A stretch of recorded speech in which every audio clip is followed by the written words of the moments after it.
y enfrentando los problemas en la carne. Nada más te echas la persinada en la mañana y con eso crees que ya la hiciste. De vez en cuando lees la Biblia, vienen los problemas, y problemas en el matrimonio y con los hijos, en el trabajo y las cosas en el periódico, y el petróleo subió y el dólar cayó, etcétera, etcétera. ¿Quién, dice Pablo, es suficiente para estas cosas? Nadie. Somos humanos con pies de barro, somos personas frágiles, débiles. Esta es la razón por la cual el Espíritu Santo vino a nuestra vida, a infundirnos un valor que no es inherente de la naturaleza humana, y que solo a través de este poder de la oración vamos a aguantar, y vamos a poder llegar, y vamos a poder decir: no fue en vana la fe y la gracia de Dios en mi vida. Vamos pues a adentrarnos en este pasaje en Lucas 22, y lo vamos a examinar con mucho detalle, con la guía del Espíritu Santo. Saliendo se fue como solía al monte de los olivos, y sus discípulos también le siguieron. Cuando llegó a aquel lugar, les dijo: orad, que no entréis en tentación. Fue la primera advertencia que Cristo les hizo a los discípulos en la hora más difícil y peligrosa de los que le siguieron. Si ustedes no oran, en otras palabras, van a caer en tentación. Sigamos.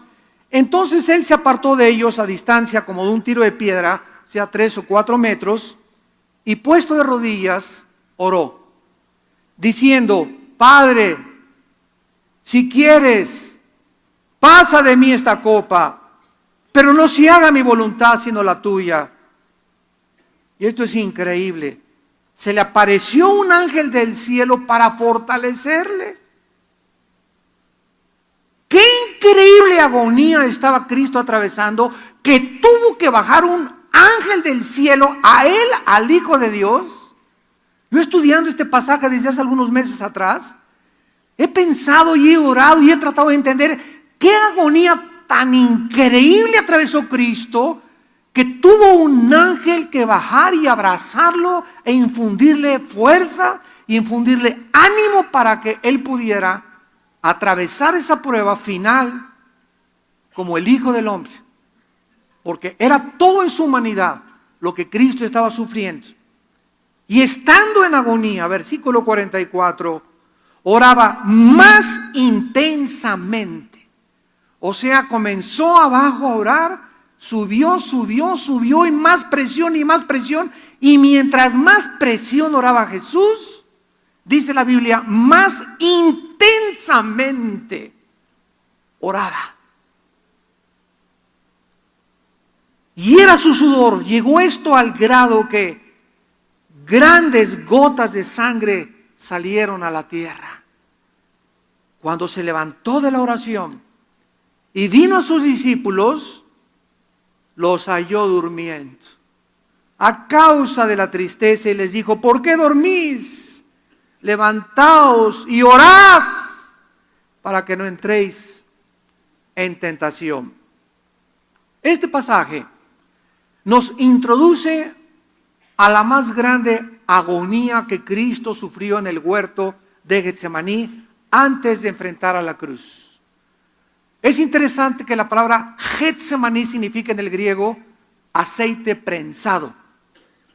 O sea, era un lugar donde estaba lleno, ¿verdad?, de olivos, y donde los cortaban, y ustedes saben que cuando se prensan los olivos comienza a salir ese aceite que en el Antiguo Testamento era el símbolo del Espíritu Santo.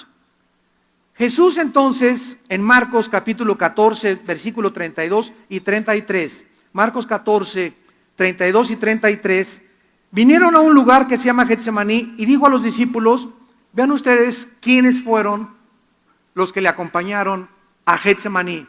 Los 3 discípulos más cercanos a Jesús, los que estuvieron con él en el monte de la transfiguración, y los que en todas las experiencias espirituales más profundas le acompañaron.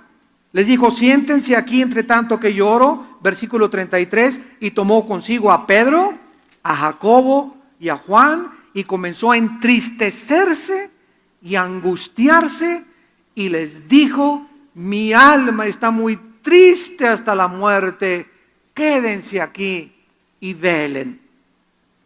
Jesús, pues, al entrar a Getsemaní, como el Hijo de Dios, sabía perfectamente bien en qué minuto, en qué día, en qué mes y en qué año iba a morir. Es el único ser humano, Jesús, que sabía perfectamente bien el futuro en este sentido. Cuando Él le dijo a los discípulos: vayan por favor a la ciudad y van a ver a un hombre con un cántaro de agua, y Él va a entrar a una casa.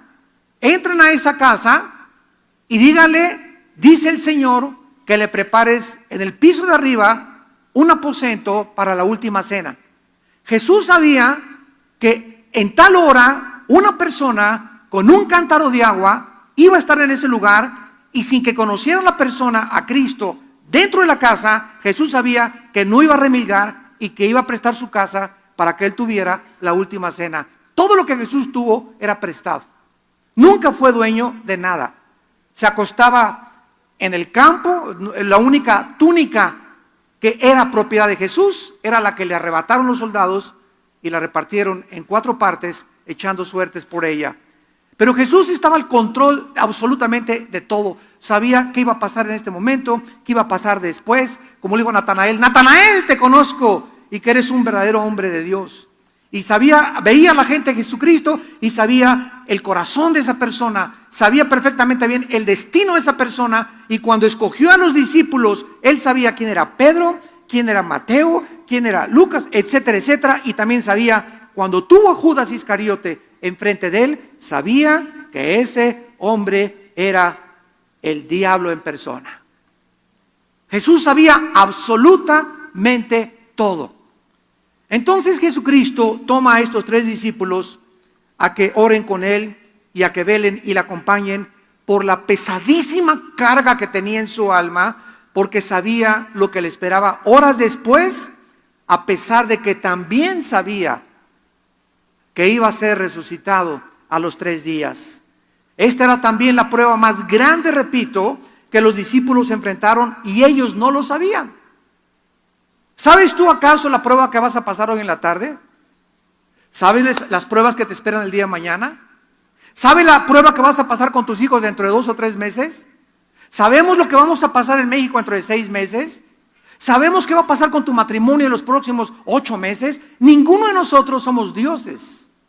No sabemos lo que nos depara hoy en la tarde. No sabemos lo que nos depara saliendo aquí de este edificio.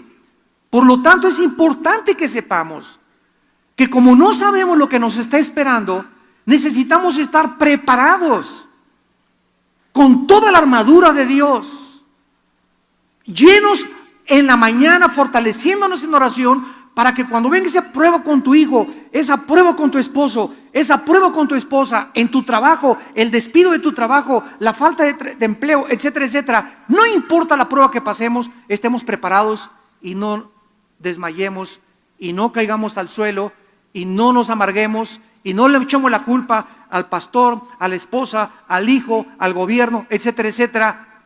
Y de esta manera podemos continuar caminando, y Dios nos ve que seguimos caminando. Vino la prueba y nos pegó la cachetada, y vino la otra prueba y nos tambaleó, pero no nos tumbó al suelo, y seguimos caminando, porque nuestra fortaleza viene de la comunión que tuvimos con Dios, que tenemos con Dios todos los días en oración. Cuando Dios ve este caminar tuyo en la vida, que sigues manteniéndote, porque por fe oramos. ¿Qué es la fe? Saber que Dios me escucha y que después de orar 15, 20, media hora, 1 hora con Él, va a haber algo sobrenatural que la mente no puede comprender, que me va a infundir un valor que yo no tengo para seguir viviendo. Cuando Dios ve eso, dice en Isaías 40:31, los que esperan en Jehová. Y esa palabra esperar, kafá en el hebreo, significa los que viven cerca, los que están pegados a Dios, así desde que amanece en la tarde vas orando en tu coche y te voy alabando, Señor. El otro día yo le enseñaba a mi hija, mira, Salem, la oración es estar platicando con Dios, es la oración, estar consciente de la presencia de Dios, y te alabo y te bendigo y guárdame, Señor. Voy ahorita a este mercado, te pido que me des gracia, voy a la escuela de mis hijos, dame gracia, vamos a orar antes de hablar con la directora de la escuela. Es mantener, y todavía en la noche llegar, ponerse de rodillas o sentado, acostado, como quieras, como te puedas mantener despierto, y volver a elevar nuestra alma y mantenernos cerca de Dios. Esas personas tendrán nuevas fuerzas. Esas personas van a llegar a su casa, Señor, ya no aguanto, ya quiero tirar la toalla, pero vienes y te hincas y otra vez te pones en contacto, te enchufas con la fuente de energía y entra otra vez una fuerza sobrenatural a nuestra vida y te levantas, pero girito como el gallito. A ver que se me avienta el gallo giro. ¿Y de dónde saqué esas fuerzas? No son mías. Y me doy cuenta, vas a descubrir que es sobrenatural. Oye, comadre, pero ¿cómo está usted tan alegre si el compadre ya la dejó esto y el otro? Porque Dios es mi fortaleza, comadre. Y comenzamos a buscar, ¿verdad? Y se nos muere un ser querido y claro que le lloramos, porque es necesario que lloremos y que volquemos nuestro corazón y que nunca nos guardemos los sentimientos. Pero pasa 1 o 2 meses y es una mezcla de gozo, de saber que ya nuestro ser querido está en el cielo, con la tristeza también, pero tenemos que seguir viviendo, y esas fuerzas para seguir viviendo nos las da Dios. De otra forma vas a estar vestida de negro 6 años. Jesús sabía pues la grande prueba que venía sobre sus hombres, sobre sus discípulos, y Él les dijo: velen y oren, porque sabía Jesús que solo de rodillas iban a poder pasar la prueba. Dice el versículo 41 de Lucas 22, nuestro pasaje. Vamos a comenzar a examinarlo. En el capítulo 40, cuando llegó a aquel lugar, al huerto de Getsemaní, lo primero que le pidió a los discípulos fue: oren. ¿Por qué? Porque ellos lo sabían, pero viene sobre ustedes una grande tentación. Y quiero decirte que mientras nosotros nos mantengamos en oración en las mañanas y busquemos el reino de Dios primeramente en la mañana y le entreguemos lo primero en nuestro tiempo a Dios, las tentaciones, como dice el chiste, ¿verdad? Que estaba Pepito y le tocaron la puerta. Y dijo Pepito: ¿quién es? Y le contestaron: Doña Tentación te toca la puerta. Y Pepito dijo, ¿verdad? Si yo voy y le abro la puerta, me voy con ella. Jesús, ve y abre la puerta, por favor. Entonces, cuando nosotros tenemos comunión con Cristo y la tentación nos asalta, vamos a tener la fuerza, porque Jesús es nuestro escudo. Y dice en 2 de Pedro 2, ¿sabe Dios librar de tentación a los piadosos? Pero si tú no estás en comunión con Dios y en contacto con Dios diario, te vas a ir con doña tentación. ¿Y por qué caí con mi novio en fornicación? ¿Y por qué cometí adulterio? ¿Y por qué hice este negocio que sabía que era una tranza que mi compadre me propuso y ahora me andan buscando para meterme a la cárcel? ¿Por qué hacemos cosas de las cuales nos lamentamos después? Porque cuando tomamos esa decisión no estábamos en el Espíritu. No estábamos guiados por el Señor. No estábamos fortalecidos por el Señor. Y somos demasiado débiles para aguantar las tentaciones. Insisto otra vez: oren para que no entren en tentación, les dice Jesucristo. Se apartó de ellos como una distancia, un tiro de piedra, y Jesús comienza en ese momento a darse cuenta que en esa prueba que tenía él enfrente necesitaba no hablarle a doña doctora Corazón, ni al psicólogo, ni al psiquiatra, ni a la mamá, ni al papá. Tenemos que entender que en los momentos que estamos nosotros enfrentando pruebas en la vida, necesitamos estar a solas con nuestro Padre. Jesús sabía que necesitaba un lugar apartado, el huerto de Getsemaní, silencio, uno que otro pajarito, porque Él necesitaba estar a solas con su Padre, y esperaba que sus discípulos lo reforzaran, ayudándolo porque cuando 2 o 3 se juntan, es mucho más fuerte la oración. Cuando 10 se juntan y se ponen de acuerdo, es mucho más fuerte la oración. Cuando nos juntamos como iglesia a orar sobre una misma cosa, sobre una misma petición, esa oración adquiere un poder increíble, más grande que cualquier bomba de hidrógeno. La oración tiene el poder más grande que cualquier fisión nuclear. Es un poder como ustedes no se imaginan. Por eso es triste cuando hay reuniones de oración. El pastor Carmona aquí invita, creo que el primer domingo de cada mes, hay reunión de oración, vienen 10, 15, 20 y 30 personas. Cuando tú descubras que si tú vienes a reunión de oración y traes a tu hijo, oren por mi hijo, por favor, oren por mi esposo, Dios ve que vienes con fe, creyendo que aquí Dios te va a contestar y tu oración es contestada, simplemente porque la oración del justo puede mucho. Ahora imagínense 20, 30 justos que se junten, imagínense 100 que se junten, el poder que tiene la oración. Cristo entonces, dice el versículo 42, comienza diciéndole, Padre, Padre, se dirige a Dios como su Padre, en un amor como cuando llegas con Dios, un amor en dependencia y en confianza con Él. En Romanos 8:15 dice la Biblia que no hemos recibido el espíritu de esclavitud para estar otra vez en temor, sino que hemos recibido el espíritu de adopción, por lo cual clamamos, Abba Padre, papito lindo. Así llegas a orar con Dios. ¿Tienes esa confianza con tu Padre? Papito, oh papito lindo. Tal vez no tuviste papá, tal vez no conociste a ninguna persona que tuviera ese amor paternal o amor maternal. Pero cuando descubrimos a Dios que es nuestro papito, la palabra Abba en el hebreo significa papito, papito, aquí estoy, ya no aguanto a Chencho.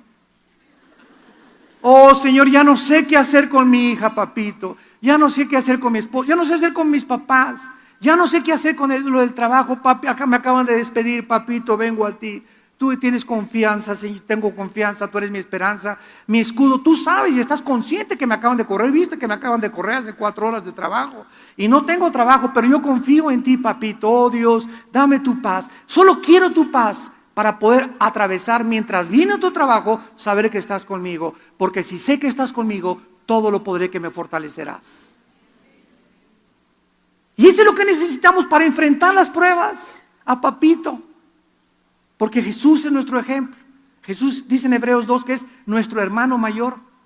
Papi, le dice Cristo a su Padre, se encontraba en una agonía indescriptible, la cual solo podía ser mitigada, apaciguada y calmada por su Padre.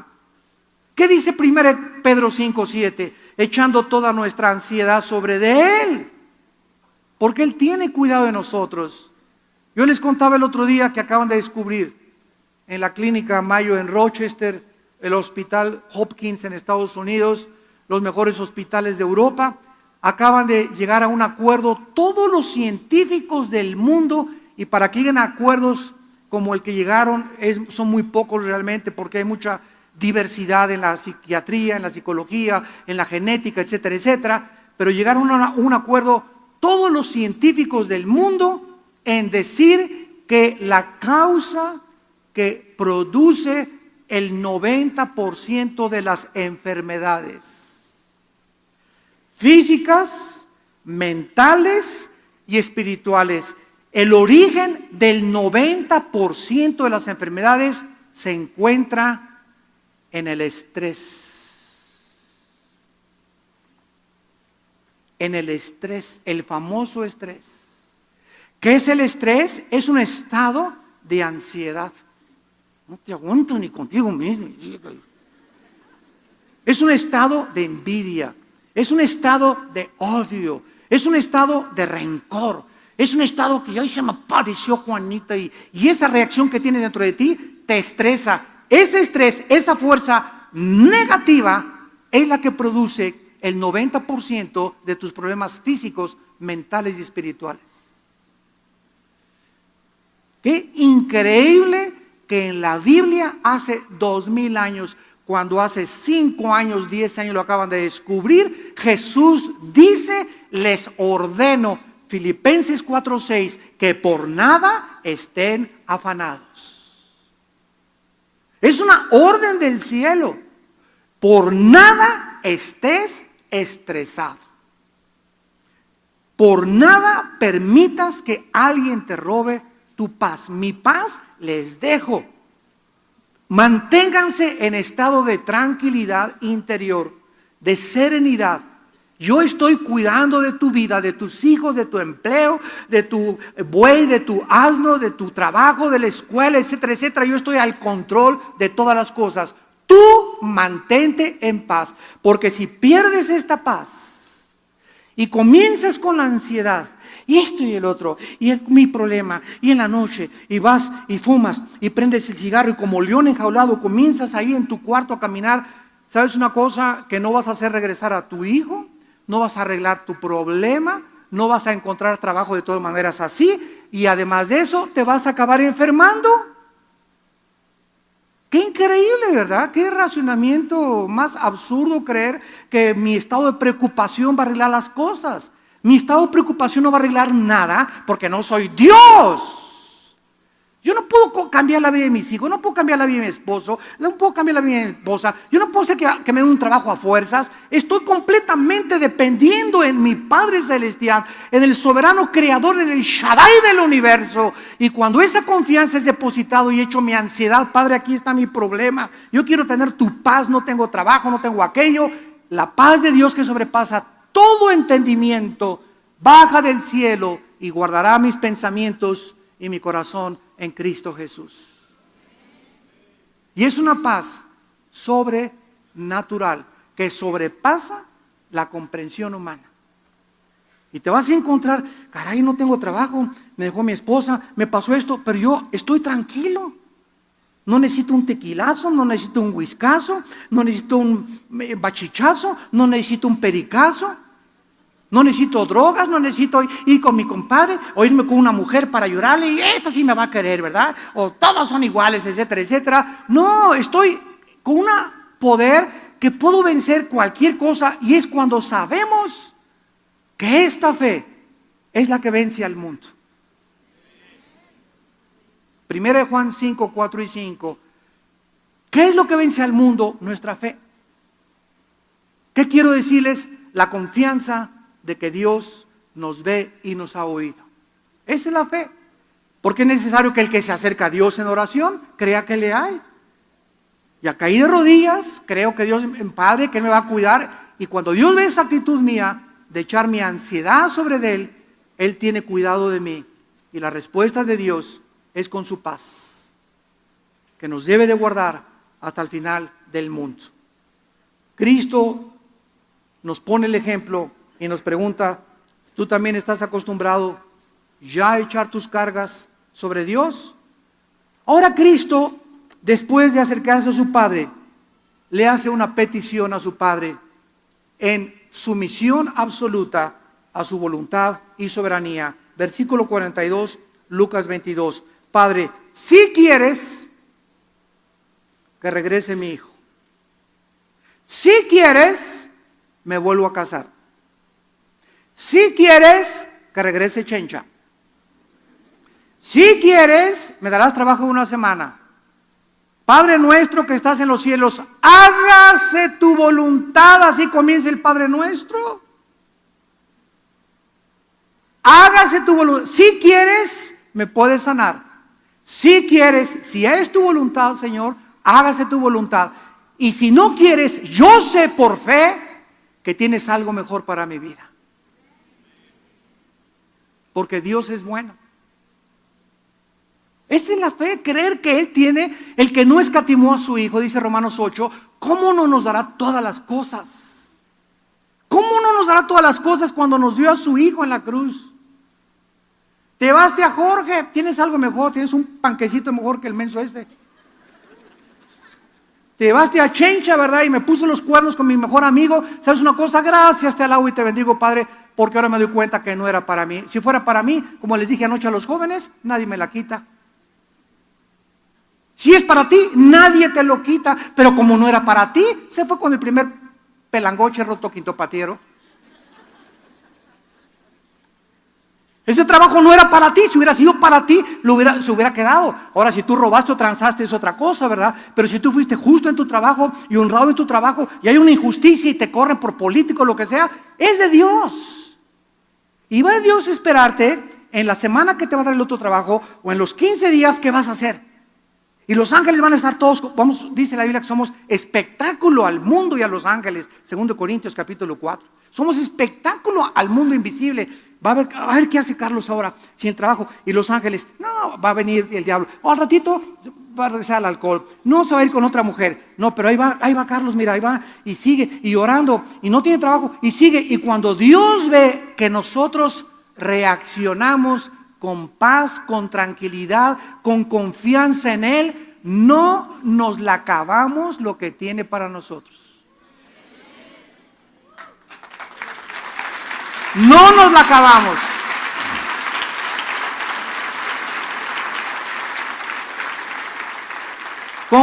Grandes son las bendiciones que Dios tiene para aquellos que le temen y guardan su palabra. No nos imaginamos lo que Dios tiene para nosotros. Y muchos de ustedes, amados santos de Dios, todavía no reciben esas promesas, porque dice Hebreos 6 que para que esa promesa que Dios tiene para ti baje del cielo y te bendiga, necesitas la fe y la paciencia. Pero tu impaciencia, no, ya me dejó Jorge, al otro día andas con otro. Ya me dejó Chencha, andas con Lupita al otro día. Ya perdiste el trabajo, pues voy a robar. Cuando nosotros nos salimos y queremos tomar una decisión fuera de la santidad y el camino de la justicia y la verdad, vamos a recoger las consecuencias. Mantente en el camino. Sé hombre, aguántate. Dios está contigo. Hay un hombre mejor para ti, hay una mujer mejor para tu vida, hay un trabajo mejor para tu vida. Dios quiere probarte. Dios nos prueba. Mantente firme con los ojos puestos en Jesús, el autor y consumador de nuestra fe. No desmayes. Está firme y constante, sabiendo que la fe no es en vano. Ahora Jesús, comenzamos a interrogarnos, ¿por qué Jesús no quería beber esa copa? Padre, si quieres, pasa de mí esta copa, pero no se haga mi voluntad, sino tu voluntad. Vamos a comenzar a interrogarnos, porque es la forma de llegar a una verdad y a una solución. ¿Acaso Jesucristo tenía temor de la cruz? Tenía temor que le clavaran una mano. Qué dolor tan increíble, insoportable. El otra mano, las espinas en su cabeza taladrándole de 4 o 5 pulgadas que se encajaron en su cráneo. Luego los pies, el uno sobre el otro, atravesados con los clavos. Estaba viendo Cristo la cruz, el látigo romano de 9 colas, con puntas de hueso y de plomo, que se enrollaba en las víctimas. Jalaba el soldado romano el látigo y desgajaba todos los tejidos subcutáneos de enfrente y de la espalda. ¿Acaso estaba esperando, oraba Cristo y esperaba ser libre de esa tortura? ¿Era eso lo que no quería Cristo? ¿No sufrir, no padecer físicamente eso? De ninguna manera. Eso no era nada comparable con lo que Cristo tenía en su corazón. Entonces, ¿qué simbolizaba la copa? Simbolizaba que en la cruz del Calvario iba a pasar minutos o segundos misteriosos en el universo, donde el Padre, que había vivido siempre en comunión con el Hijo, en la cruz iba a haber una separación entre el Padre y entre el Hijo. Y eso Cristo, separarse de su Padre en el momento en que los pecados cayeron sobre su vida, era el tormento más grande que pudiera él experimentar. Porque jamás en la historia Cristo, ni en su antigua vida Cristo en el Antiguo Testamento, ni en la eternidad se había separado de su Padre. Él no había experimentado nunca eso en su humanidad. Y él tenía miedo a la muerte espiritual, tenía temor de ser separado de su Padre. Podía aguantar todo lo demás, pero no quería separarse de su Padre, porque toda la vida estuvo con su Padre, haciendo la voluntad de su Padre, dependiendo de su Padre, en comunión con su Padre, y en la cruz, cuando los pecados tuyos y mis pecados fueran puestos sobre su cuerpo, el Padre tenía que abandonarlo. Y él comenzaría a gritar, Elí, Elí, lama sabactani, en arameo, que significa, Padre, Padre, papito, ¿por qué me has dejado solo? Esta era la copa que Jesucristo quería que el Padre le quitara. En otras palabras, en el lenguaje más popular y parafraseado, Padre, ¿no hay otra manera en la que se pueda arreglar el asunto del pecado? ¿Por qué no les dices a todos, todas las religiones son buenas, mis chiquilines? Cada quien sigue su religión y nos vemos todos en el cielo. Papi, ¿no les puedes decir eso? ¿No puedes mandar al arcángel Gabriel que haya milagros y que crean en ti? En la infinita sabiduría de Dios, en el inmenso, inmensurable conocimiento divino, no había otro camino, porque sin derramamiento de sangre, Hebreos 9:22, no hay perdón de pecados. El Hijo de Dios tenía que morir en nuestro lugar. No había otra manera en la que nuestros pecados fueran perdonados. Si hubiera habido otra manera, Dios no hubiera tenido que sufrir también, viendo a su Hijo lo que sufrió por todos nosotros. Este es precisamente lo absolutamente desconocido por la mayor parte de las religiones. Que las religiones creen que las religiones salvan a Dios. Yo soy católico, yo soy protestante, yo soy mormón, yo soy testigo de Jehová, yo soy esto. Ninguna religión salva. La salvación no se encuentra en ninguna denominación, la salvación no se encuentra en ninguna iglesia, la salvación no se encuentra en ninguna persona más que en Jesucristo, el Hijo de Dios.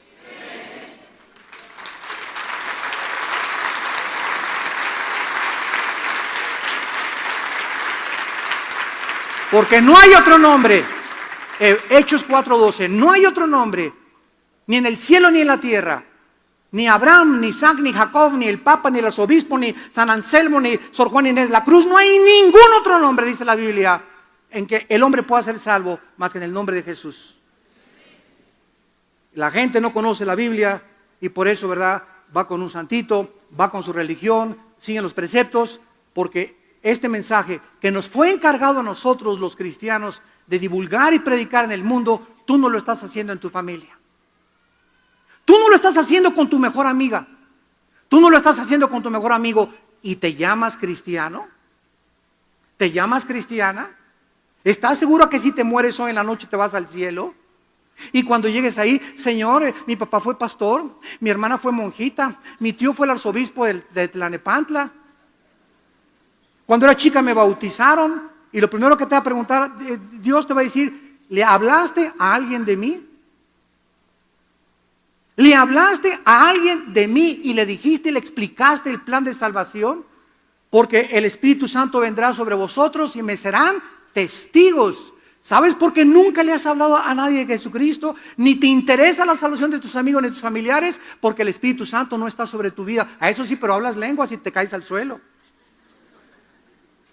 Y el Espíritu Santo nos fue dado para que tuviéramos el valor de enfrentarnos al mundo con este mensaje del resucitado. Y mientras en nosotros no haya ese celo, esa hambre de hablar de Cristo, no podemos creer que tenemos al Espíritu Santo. Porque es la primera evidencia del Espíritu Santo, hablarle a la gente de Jesucristo. Si hubiera habido otro camino u otra forma en que hubiéramos podido salvarnos, repito, Dios lo hubiera provisto. Jesús tenía que rendir su vida total y voluntariamente a la voluntad de su Padre, lo cual implicaba que la cruz era el momento en que los dos se iban a separar. Él iba a cargar con nuestros pecados. Veamos en el libro de Hebreos capítulo 2, ¿qué dice el autor de este libro acerca de la muerte de Cristo? Dice Hebreos 2, versículos del 9 al 10, Hebreos 2, 9, pero vemos a aquel que fue hecho un poco menor que los ángeles, a Jesús, coronado de gloria y de honra a causa del padecimiento de la muerte, para que por la gracia de Dios gustase ¿qué cosa? Pregunta, ¿la muerte física o la muerte espiritual? Dios le dijo a Adán, el día que comas de ese árbol, morirás. Adán y Eva comieron y murieron. No, vivió 930 años. Claro que su cuerpo comenzó a deteriorarse celularmente, pero no murió, como dijo Cristo, en el momento que mueras, que tomes ese fruto, morirás. La muerte que Adán experimentó en el momento que pecaron fue la muerte espiritual. La muerte física sigue a la muerte espiritual. Tenemos que morir por causa de que hemos pecado. Y el pecado está dentro de nosotros. Entonces Cristo iba a separarse de su Padre. Cristo iba a experimentar la separación, que es, si tú te mueres, dice la Biblia, hoy en la tarde o hoy en la noche sin Cristo, eternamente tu espíritu y tu alma y tu cuerpo vivirán separados de Dios. Y la separación de Dios se llama en la Biblia el infierno. El infierno, que es vivir eternamente separado de Dios. Y es tan profundo el sufrimiento de vivir separado de Dios, que Cristo, en los segundos que fue separado de su Padre, no podía tolerar su humanidad y comenzó a orar, y la agonía comenzó a crecer y comenzó a orar con más fuerza, porque él sabía que es un infierno vivir separado de Dios. Tu vida ahorita es un infierno porque vives separado de Dios. Las angustias que dominan tu vida, los temores que te controlan, el miedo que le tienes a la vida, el odio, el rencor, la falta de perdón que hay en tu vida, es un infierno vivir de esa manera. La vida de pornografía que llevas, la vida de libertad sexual, es un infierno. No es mentira ante la gente, es otra estilo de vida. Y yo soy homosexual y estoy contento, y soy lesbiana y estoy contento. Mentiras. Esas personas no se imaginan ustedes, aunque aparecen en el cine y en la televisión, no se imaginan lo solo y lo vacío que se encuentran. Pero tienen que ponerse una máscara ante la gente y decir, estoy feliz. Y por dentro lloran, porque ninguna persona puede ser feliz si este vacío no lo llena Dios. Es una mentira la vida de los seres humanos sin Dios. Dicen Hebreos 9 y 10, porque convenía, versículo 10, a aquel por cuya causa son todas las cosas y por quien todas las cosas subsisten, que habiendo de llevar a muchos hijos a la gloria, fíjense nada más, por causa de que Dios nos quería llevar a la gloria, por causa de que quería que estuviéramos con Él, perfeccionara por aflicciones al autor de la salvación de ellos. ¿Que Cristo no era perfecto? Wait a minute, please. Un momentito. ¿Sabes una cosa? Dice en Lucas que Cristo a los 12 años crecía en sabiduría y en conocimiento. A los 12 años Cristo no tenía toda la sabiduría ni todo el conocimiento que podía tener y que tuvo a los 20, ni cuando lo tuvo a los 25, y cuando llegó al clímax a los 33 años de edad. O sea que el transcurso de la vida de Cristo fue igual que los seres humanos. Un niño de 5 años no tiene el conocimiento de un niño de 10, el de 10 no tiene el de 15, el de 15 no tiene el de 20. Así fue Cristo en su humanidad, creciendo igual. Él pudo ser sabio y Dios a los 5 años, pero Dios le plació que Él creciera como un ser humano, como tú y como yo, para que entendiéramos que Él fue un ser humano y que nos puede librar de tentaciones también. Él experimentó todo lo que los humanos hemos experimentado. Entonces Cristo, cuando llega al huerto de Getsemaní, llegó al clímax en su humanidad de la perfección humana que nosotros no vamos a alcanzar hasta la otra vida. Y en ese clímax, lo que hizo que Cristo llegara a la madurez, que es la palabra teleios, que se tradujo perfección, fueron los sufrimientos.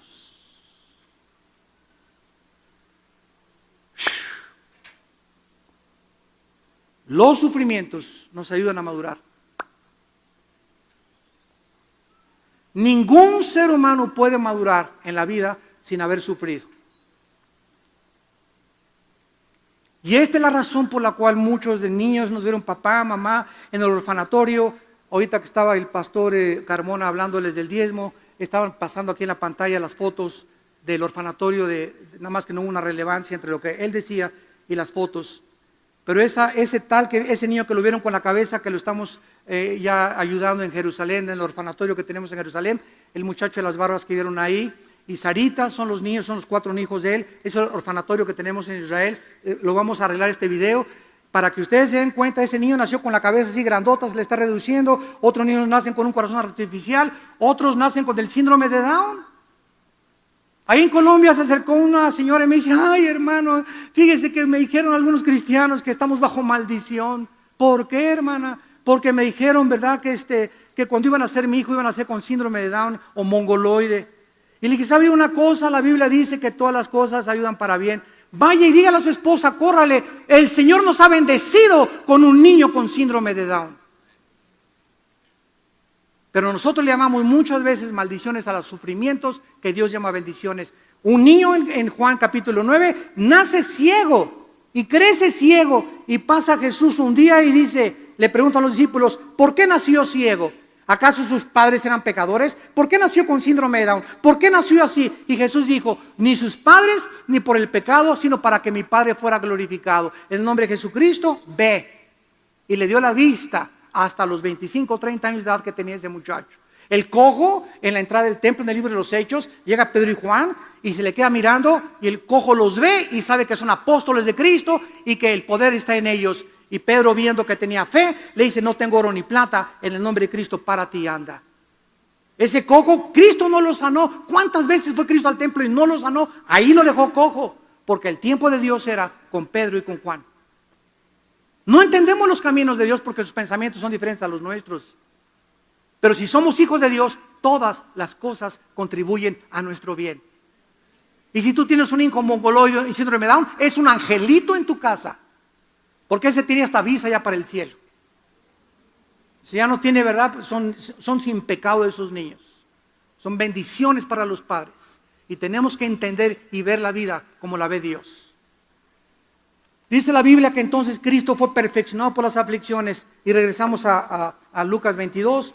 Y dice el versículo 43.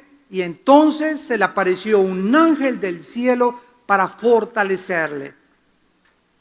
Es increíble que la palabra agonía, aquí vamos a entender más profundamente esto. La palabra agonía es la palabra griega agonía, así es en el griego también. ¿Y saben lo que significa la palabra agonía? Significa combate, lucha, contienda intensa. Vamos a ver, y estando en agonía, vamos a traducirlo, y estando luchando Jesús, estando en una contienda, estando en el ring, estando en una pelea, ya casi para punto de morir, mientras él estaba en eso, oraba más intensamente. Pregunta: ¿contra quién peleaba Cristo? Les dije que teníamos que profundizar este pasaje. Si la palabra agonía significa lucha y contienda intensa, Cristo estaba librando en Getsemaní una lucha, una pelea. ¿Contra quién? Pregunta, yo me lo hice. Contra su naturaleza pecaminosa, como nosotros luchamos a veces. Padre, ya no quiero fumar y tengo las ganas de fumar y no quiero ver pornografía, etcétera, etcétera. Y comenzamos en oración a luchar intensamente. Y ahorita es cuando prendí el cigarro, pero no lo voy a prender. Y aquí en oración me vas a ayudar, Señor. Y comienzas a luchar en oración y te das cuenta que vences el vicio, vences aquella cosa. Pero estabas luchando contra ti mismo, porque el más grande enemigo está entre nosotros. Pero Cristo era sin pecado, ¿no es verdad? Entonces Cristo no podía estar luchando contra su antigua naturaleza. Cristo estaba luchando espiritualmente. Ahí en Getsemaní estaba el diablo. Púchale, ra. Los demonios, los principados, las potestades, los gobernadores de las tinieblas rodearon el huerto de Getsemaní y después, posteriormente, la cruz del Calvario. Y era una presión así en la que los demonios se le acercaron y comenzaron a atormentarlo en su humanidad mentalmente para que él tirara la toalla, para que desistiera, para que abandonara la lucha, para que ya no siga siendo cristiano, para que ya no vayas a la iglesia. Es una presión que tenemos mental nosotros. No sé si tú lo has experimentado. Yo casi días antes de mis conferencias, antes de llegar a Colombia, cuando llegué, pisé Colombia y me llevaron al hotel esa noche, no podía dormir. Yo sabía, una presión mental y voces: te vas a morir, te van a hacer esto y por aquí, por allá. Y me hinqué y comencé a orar y orar y orar y orar y orar. Y después de algunas horas orando, ¡ching!, así como ¡pum!, se despejó el aire. Ya me sentí más tranquilo y dormí ya como un bebé. Pero la presión que experimento muchas veces es demoníaca. Y tú lo vas a experimentar también. Llega el diablo: acuéstate con tu novio, acuéstate con tu novio, dile, divórciate, haz aquello, roba, no le hagas caso a Dios, no le hagas caso a la Biblia, son anticosas. Y viene la presión y esas voces no sabemos de dónde vienen, pero tienes que aprender a discernir cuando esa presión viene a tu vida. Cae de rodillas. Y velar significa: comienza a mantenerte abierto y darnos cuenta que no tenemos lucha contra sangre ni contra carne. ¿Correcto? Esa presión no viene de nadie más que del infierno, para impedirnos que lleguemos a nuestro destino. Y ahí es cuando aprendemos a luchar en oración. Cristo comienza a luchar y era tan intensa la lucha que un ángel aparece para fortalecerle. La palabra fortalecer, enischuo en el griego. Enischuo significa infundir vigor, fuerza, proporcionar aliento para seguir en la lucha o contienda. Muchos de ustedes han visto esas peleas ahora que ya no son peleas de box, ¿verdad? Ahora es la UFC en inglés, que ahora ya usan unos guantes chiquitos, descalzos, y se va el taekwondo y karate y box y lucha y a tumbarse y en el suelo hasta que se sangren, hasta que el referee los separe. Son a 3 rounds de 5 minutos cada uno. Hay otros de 5 minutos los campeonatos. Ya, ¿verdad? El box ya solamente Pinocho ahora boxea, ¿verdad? Ahora ya es como gladiadores así, que haya sangre porque la gente quiere ver más y más y más sangre, más contienda, más lucha. Y cuando va el segundo round, yo he visto como 2 o 3 así de pasada. No crean que me gusta, ¿verdad? Tampoco eso me choca. Y las corridas de toro, peor todavía. Matar a un toro y sacrificarlo y torero. Hola, ¿para qué digo? Y se va el peleador a la esquina del ring, ¿verdad? Y ahí están los referees, digo los coaches: échale ganas, ese es mi Pipinelo, échale ganas y usted va a poder. O sea, ¿qué cosa? Le están infundiendo vigor y aquel está todo así, todo sangrando, ¿verdad? Y échale ganas, usted puede. Y le sacan la sangre y le quitan el vigor, pero en esos minutos que tiene ahí le están infundiendo algo que él no tiene, para que cuando se levante otra vez al tercer round ya pueda salir un poco más mentalmente motivado de los coaches y los consejos que le dieron. Pues en ese momento Cristo, se aparece el ángel y sabemos, lo único que podemos saber, ¿verdad?, es que imaginarnos a este ángel, y así me lo imagino, abrazando fuertemente a Jesús y diciéndole: Jesús, tú eres el Rey de Reyes, el Señor de Señores, tu Padre está contigo. Todos estamos esperando este momento en el cielo, infundiéndole ánimo y valor en su naturaleza para que Él siguiera adelante, para que un ángel haya tenido que bajar a fortalecer al Hijo de Dios. Podemos imaginarnos la agonía que Cristo estaba atravesando, que posteriormente le comienza a salir sangre por la piel. Este fenómeno se llama en la ciencia hematohidrosis, que sucede cuando el páncreas comienza a producir un aumento de lisoginasas que se derraman sobre todo el torrente sanguíneo, diluyendo el cemento endotelial que produce el paso a través de la sangre, a través de los capilares, mezclándose con el sudor, para que la sangre que circula, que bombea el corazón, cuando el corazón hace pum, pum, pum, pum, es una bomba, como estoy inflando un carro, pum, pum, hace pum y te avienta la sangre. Si la sangre no tiene colesterol, si la sangre no tiene triglicéridos, si la sangre no tiene chicharrones ni papitas, si no tiene azúcares de las Coca-Colas que te tomas, si la sangre encuentra en la tubería limpia, llega hasta los pies, se sube otra vez y el corazón sigue y sigue y sigue bombeándola y bombeándola y jalándola. Y Cristo en ese momento, cuando el corazón hacía así, ya la sangre no podía regresar, se tenía que salir, tenía que romper las capilaridades y la piel de la presión del corazón de Jesús en esos momentos.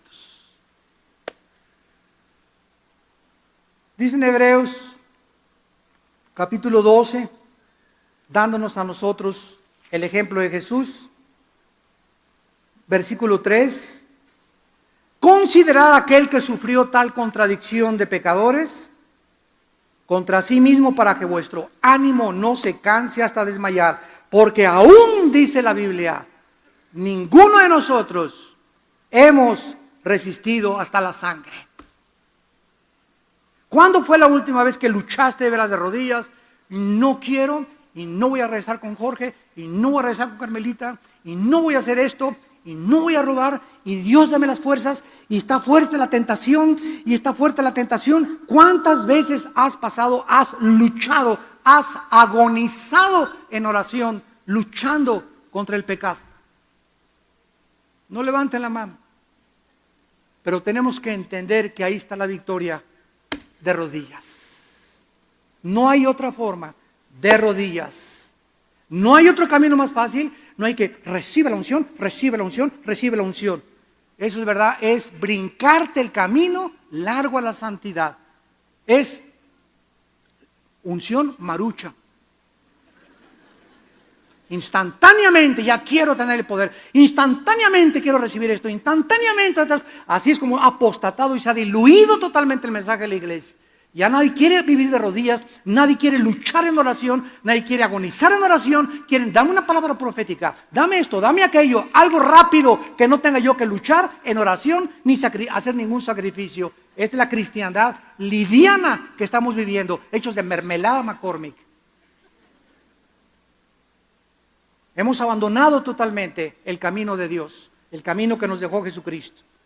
Entonces vemos que comienza a orar Cristo. Regresamos a Hebreos y dice la Biblia, entonces comenzó a orar intensamente, su sudor era como grandes gotas de sangre.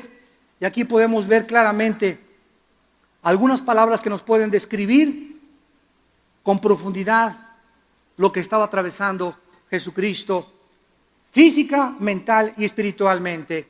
Mental y emocionalmente, Cristo estaba experimentando ahí la dureza y la incredulidad de la gente. Qué increíble dureza del corazón. El rechazo de su propio pueblo al cual fue enviado. La maldad de los falsos líderes religiosos que por envidia le entregaron, los judíos, los gentiles y los civiles, la traición de Judas, el abandono de sus discípulos, la negación del apóstol Pedro que vino después, la injusticia de los 6 juicios que se llevaron a cabo, 3 con el Sanedrín y 3 con Roma, el ridículo, la burla y el desprecio del odio de sus enemigos, la ira de su padre que iba a venir sobre él. Todas estas cosas mentalmente Cristo sabía que las tenía que atravesar, y la experiencia de su muerte física y espiritual como el Hijo de Dios. Él había dicho que Él era la vida. Dice Juan 1, en Él estaba la vida, y la vida era la luz de los hombres. Nada de lo que fue hecho sin Él. Y Él, que era la vida, el autor de la vida, nosotros le íbamos a quitar la vida para que nosotros fuéramos llevados a la gloria con el Padre. Si Cristo no hubiera llevado nuestros pecados, no hubiéramos podido nosotros entrar a la gloria. Y finalmente, Cristo experimenta la separación de su Padre y la debilidad de sus discípulos. Dice Lucas 22, se levantó en oración. Escuchen esto. Después de esa agonía, de esa lucha intensa de rodillas, de esa contienda en el mundo espiritual que Cristo hubo en Getsemaní, venció. Cuando Cristo se levanta de orar,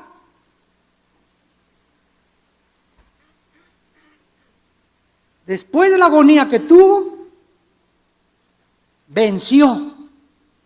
No se haga mi voluntad sino tu voluntad, Padre Santo. Y en ese momento viene un espíritu increíble sobre Cristo para fortalecerlo. Y cuando Cristo se levanta de orar y ve a los discípulos dormidos, Él ya había vencido.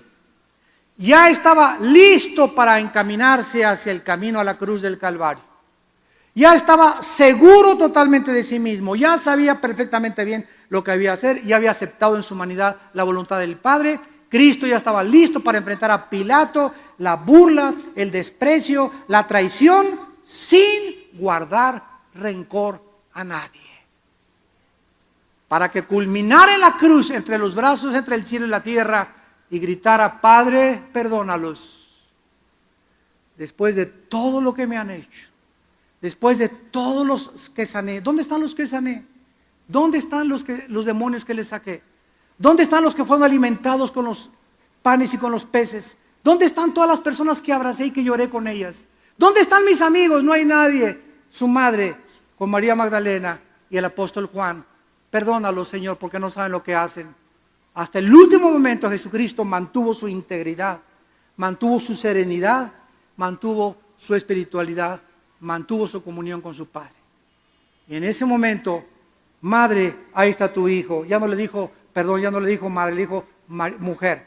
Ahí está tu hijo. Juan, ella no es tu mamá, pero quiero decirte que desde aquí yo estoy formando la familia espiritual. Cuando alguien de ustedes llega aquí y me dicen, estoy en su iglesia, acostúmbrense a decirles, la iglesia somos una familia. Hermano, yo estoy en la iglesia con ustedes en Villanueva, bienvenidos, siempre les digo, a la familia. Porque somos una familia y como familia numerosa que somos, nos